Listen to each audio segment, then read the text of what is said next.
कल जो घटना हुई है उसके लिए दुखद है कि इतने बड़ी संख्या में छात्रों की जान चली गई और जो लोग वहां पर कोचिंग के लिए, नौकरी के लिए या वहां पर काम के लिए गए थे, उनके बड़े पैमाने पे जान चली गई।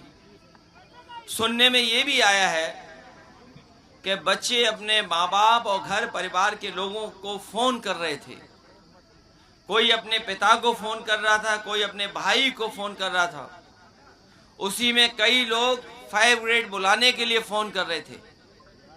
सोचिए, कल्पना कीजिए कि जिन परिवारों ने खोया है, दुखों में सबसे बड़ा दुख अगर कोई है तो वो अपने बच्चे के खोने का दुख है। दुखों में सबसे बड़ा परिवार के लिए दुख यही है कि उन्होंने अपने बच्चे होनहार को खोया है। ये दुखद है और सच्चाई तो ये है कि भ्रष्टाचार सब मानकों के ऊपर है। भ्रष्टाचार से बनी सरकार ही भ्रष्टाचार कर रही है और उसी का परिणाम ये जान चली गई।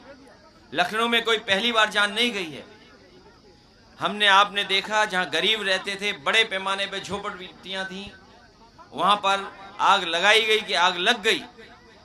इसी तरह चारबाग में एक बार घटना हुई थी और लेवाना वाला जो होटल था वो भूल नहीं सकते हैं कि हजरतगंज शहर में इतना प्रतिष्ठित होटल में आग लगी और जान चली गई।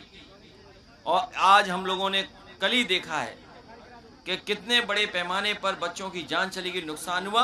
और रेजिडेंशियल एरिया में ये कॉमर्शियल एक्टिविटी चल रही थी। सरकार जो कह रही है या अपने चैनलों से जो खबरें चलवा रहे हैं, लगता तो ये कि सरकार ही नहीं है।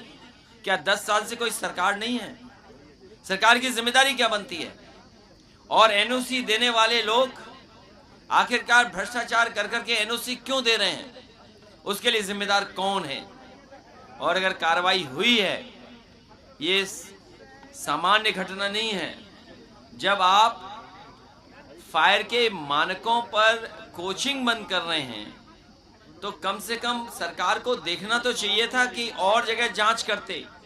भारतीय जनता पार्टी की सरकार में जो नक्शे पास हुए हैं, जिनको एनओसी मिला है फायर का, कम से कम उनकी ठोस जांच होनी चाहिए। जो घटना आज हुई है, कल हुई है, वो दोबारा घटना न हो।